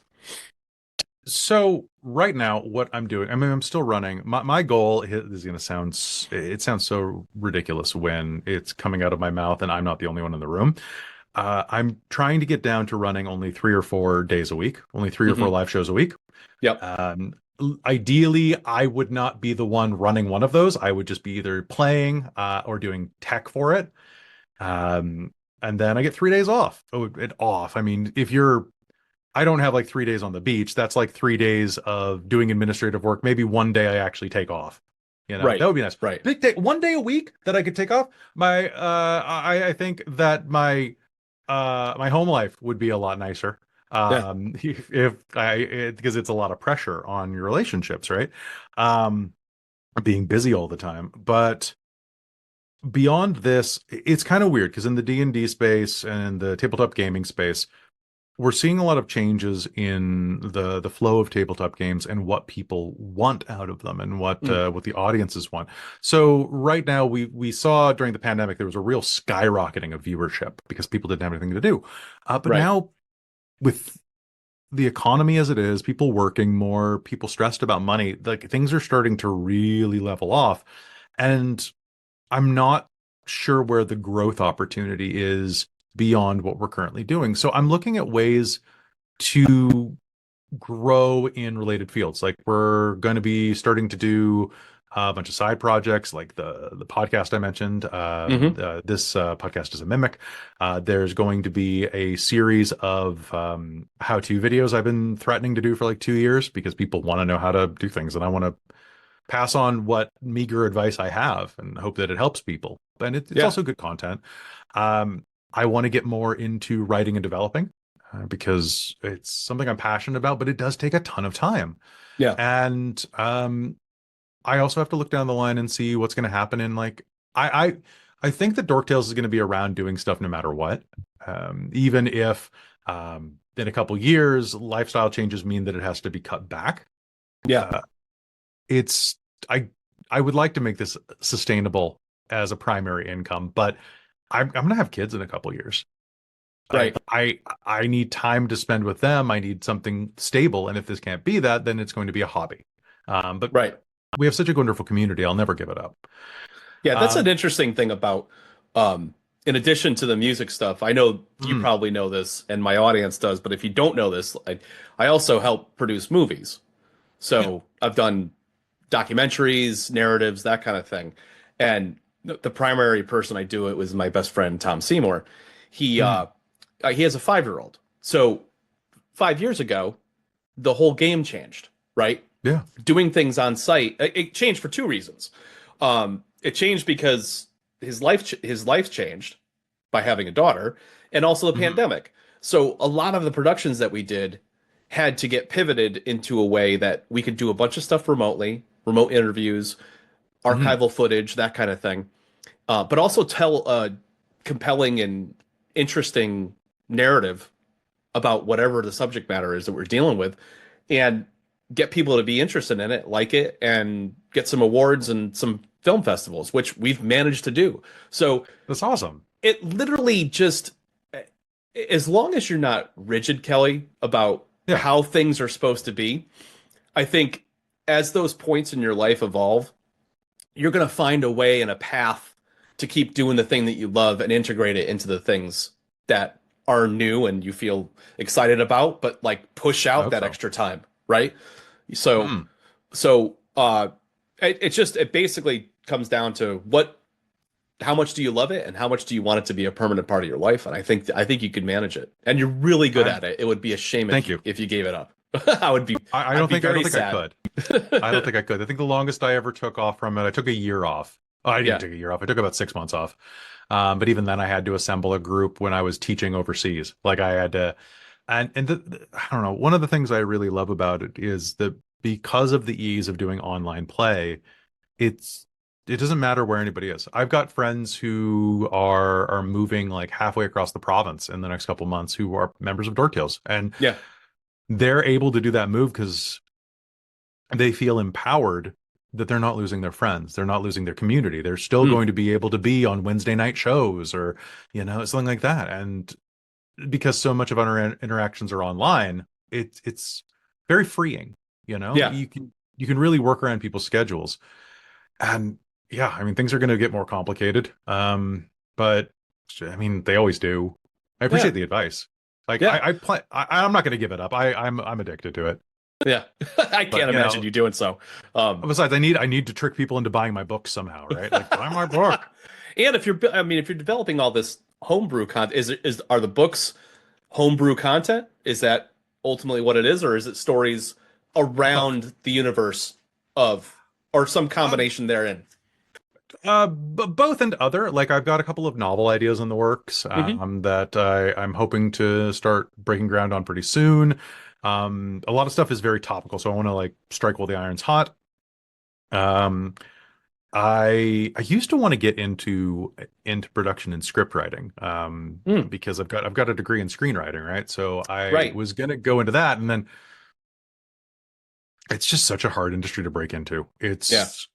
It's it's really a you luck out or people. And Right. unfortunately, I did not have the money to get lucky because Yeah. it does require like moving down to LA or really building your networks. I mean, you Yeah. work in Yeah. Yeah. film I stuff. mean, we've discovered that with independent film. Like, I don't think at this point I would choose any other direction. The fact that we Mhm. make independent films, push them through the film festival circuit, we've garnered a bunch of, notoriety from there.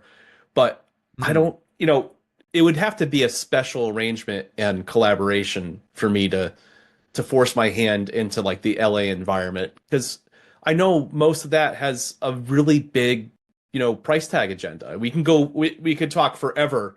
We could do a Oh whole yeah, you're podcast on the current film industry standards and what it takes to have a film that's profitable. You know, I, well, and there's so much interference. There's so much like it's really sad. Like looking because I'm a huge comic guy, but looking at some of the most recent Marvel movies, like, did you see Ant-Man 3? wasn't a fan. Was It not a fan. looked it was hacked together in the editing room Yeah, so badly. yeah, And yeah. you could tell it had a completely different ending. Like characters are teleporting across the screen. Like they're Hmm. breaking the three-fourths rule. They're like, what is going on with that Yeah. movie? The trouble is that what ended up happening, and this is something I heard about the MCU as well Hmm. as the Star Wars universe.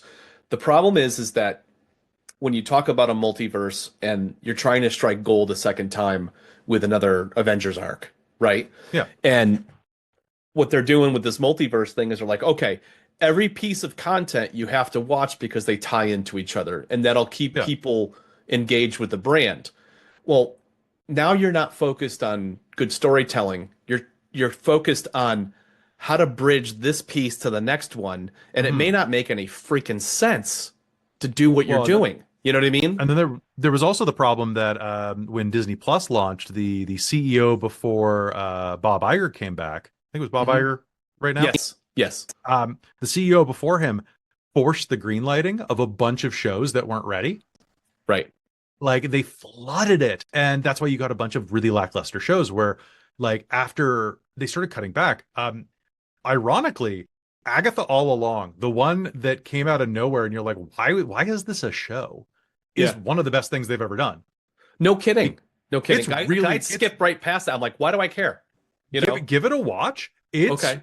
they have so much fun with it, and even the stuff, it's really great because as you're watching it, there are even some moments in it where you're like, this looks like the production quality of this looks really low. It's part of the story. You just Yeah. don't realize it for Ah. quite a while. And it's such a hit. Mm. And I really hope that they can get their footing back again. Captain America opens like right around my birthday, and I'm like, Yeah. please be okay. I want Yeah. Harrison Ford as the Hulk to be fun, you know? Yeah.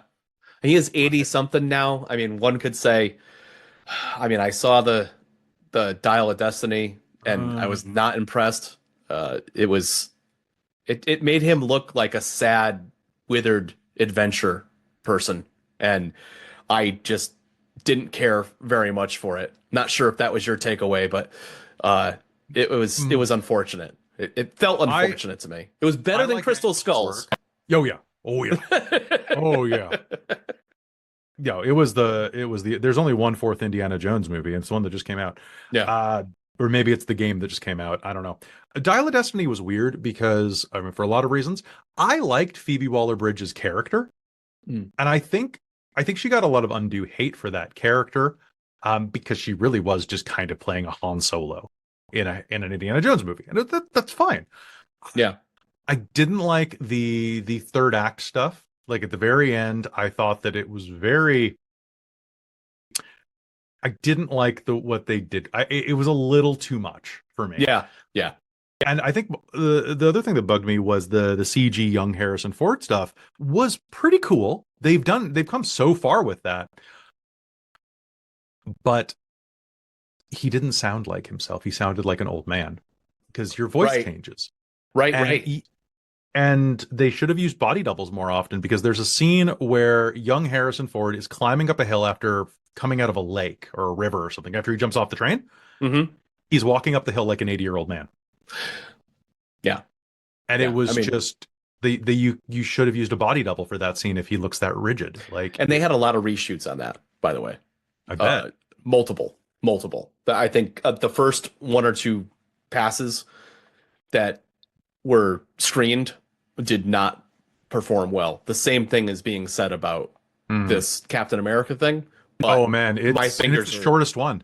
yeah, my fingers are crossed that they pull that out, you know. But I I still support it. Screw it. I'll go see it. I'll go see the ones I want to see, and I I don't know. I really want good superhero movies. I love good I'm really excited for what James Gunn's doing. Mm. I made the mistake on Facebook by being on Facebook. That was my first mistake. But I made the mistake of liking some Henry Cavill Superman posts a few years ago Hmm. because I love Henry Cavill. He's Yeah. great.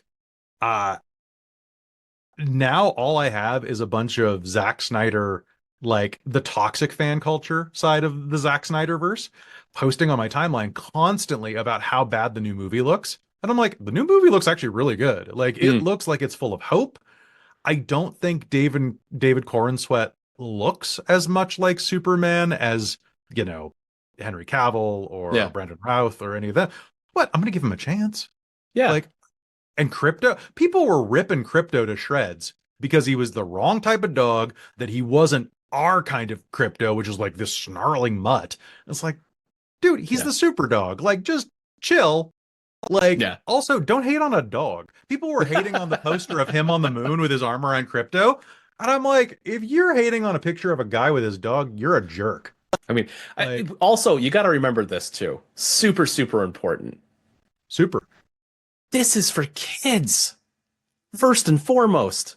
These are comic books. They're for kids. Like Yeah. if you give it a pedestal that it should have the I don't know, the background and the intelligence and the headiness of a 50-year-old man that's read like Noam Chomsky and like all these different philosophers and freaking Khalil Gibran and like no, it's a freaking action movie with superheroes. Yep. Enjoy yourself, right? I Like mean, that's wonderful subtext. That's wonderful things to work into it in the background and to yeah, weave into it subtly. Just have fun. Have yeah, fun. Just yeah. go be Remember that inspired part, you know? and go be inspired to be a better person. Like that's Yeah, what Superman's about. All of these posts that I'm seeing are all like, "Oh, I wanted to see the fight with Black Adam." I don't care about a fight of two invincible guys punching each other. That's yeah. boring. I want to see It's Raw actually. next movie. You I know? mean, that's what it would have been because of Dwayne's contract, right? Yeah. Oh, that's right. Because He can't lose. he can't lose. You count his punches. That's so boring. That is I so love weird. old I love old movies, like old action movies where the protagonist gets just bodied and still wins. Yeah. Those are the best. Like Harrison Ford in every movie he's ever been in gets his ass kicked Yeah. constantly. Yeah. I He's mean, always got that bloody little, or Christopher Rocky. Reeves. Christopher Oh, Reeves yeah. got his tail kicked in pretty much every Superman movie at some point, or I he mean, was down in even the dumps, you know? yeah. Like, I mean, even Schwarzenegger in a lot of these movies is getting totaled. yeah. Yeah. You're not going to surpass Arnold, Dwayne. I'm sorry. Like, No. No. I mean, there's no surpassing Arnold, you know, late 70s, mid to late 80s. I mean, that he was a yeah, monster back then, and it's he's amazing. I mean, steroids will do that, but you know. I mean, But he also had to do the workouts, you know. he did. I Holy, mean, he put in the hours, and then yeah, like the steroids he was taking back then. I'm pretty sure most of them were legal at the time. yeah, yeah. Well, Like he at had a least major heart surgery in his 50s or 60s, I think, and I'm sure it he was a did. direct result of years Uh, of. Potentially, apparently, that was congenital. Oh, It was okay. congenital valve disorder, but it could have been exacerbated by. Sorry, I'm a Schwarzenegger fanboy, so Yeah, like yeah, I've yeah, read his yeah. book. I haven't read Be Useful yet, though. My mom got it for me for Christmas. I hope that wasn't her telling me something. Ah, Um, she's very supportive of my weird lifestyle, though. So that's great. yeah, That's great. So let's finish it off with yeah. just telling us what's next for what should we expect this year, and Boy, some of the campaigns you got going on. Just give me where we can find everything so my audience knows. I'll include it in the show notes, obviously, but okay. just give yourself the plug, man. Let's do it. Hey, folks, if you want action, adventure, and stories that are going to speak to your heart and your soul, told by a bunch of good friends, many of which are Canadian, so you know they're nice, check out Dork Tales. You can find us on YouTube. You can find us on Twitch. You can find us wherever podcasts are smuggled. We're on pretty much every podcasting app. Just Dork Tales, like Duck Tales, but with dorks. The OU is implied. Right It's now, we've got a bunch. dorktales.ca. Dorktales.ca. Dorktales.ca, Okay. CA for the website. Okay. Dorktales.com. Somebody else bought that a few years ago and they want like $4,000 for the domain. And I'm like, it's Oh, not I worth hate it. It's squatters. not. They're just squatting on Dork Tales. We're not the French webcomic Dork Tales. That turns out it exists as well. Okay. So that was a weird one to discover. But right now we've got a number of things. We've got tons of back catalog if you're looking to get into our previous games. The ones that I would strongly suggest you take a look at, because we've got so many on the fly right now. If you like Dungeons and Dragons, or if that's what speaks to you most, that type of fantasy vibe, we have a series that's being slow released called Descent into Avernus. It's a pre-packaged adventure that I actually get to play in. It's ran by my good friend Cal, and Hmm. involves a bunch of ne'er-do-wells in the city of Baldur's Gate. Yep, like the game. Awesome. And we have to descend into hell and save the world, the usual stuff. Cold Iron is a homebrew, meaning that we created the setting, the world, everything in it game, that's set in a Western style continent about the size of Australia, of 5 people coming together to hunt down a figure known as the Man in Black that has affected their lives in some horrible way, and they're looking for recompense, revenge, or simply answers. And in the way, they're going to find a world-shattering threat, because it's D&D. The world's always threatened. Mm-hmm. Other things that are happening this year, we have an ongoing series called Mage the Ascension, the Victorian Age, which is a game about real world magic users set in the Victorian era. So they're set in the 1890s. We're in the 3rd book of that right now. I call them books instead of seasons. Mm-hmm. But I'm doing my Murder on the Orient Express style story where they're traveling on a fictitious railway from Cairo to Bombay. And Oh, wow. bad things are about to happen. They just got on the train after many episodes of kicking around Cairo and causing trouble and creating horrible abominations with mad science. It's pretty wonderful. It's an all-female cast. It's costumed. It's super deep and super wonderful. But we've got so many different things. I couldn't tell you where to begin. We have a new series of we're doing a Fallout show based off of the TV series and games coming soon. We've Oh, got sweet. that 1920s game is coming out. I've got a game that's set in 1999 that's got Mage 99, kind of ripping off X-Men 97, and a bunch more stuff like that. We've got way too many stories. Just pick one, run with it. Yeah. There's something for you. I guarantee. So this is 7 things you just rambled off, and around the turn of the year, it was 6 or 7 things you just rambled off, and around the turn of the year on the Patreon, you're like, I gotta pull things back, blah blah. This is what you're doing for the rest of your life, bro. This is it. This is it. Hey, kids are not. Join the Patreon. Support me. Kids are not. This is what you need to do because it's clearly your passion, my friend. I love it. Great to have you today, man. Thanks so much for being on my podcast, and we'll catch you all next time on the Tim Kulig Free Music Podcast. See you guys.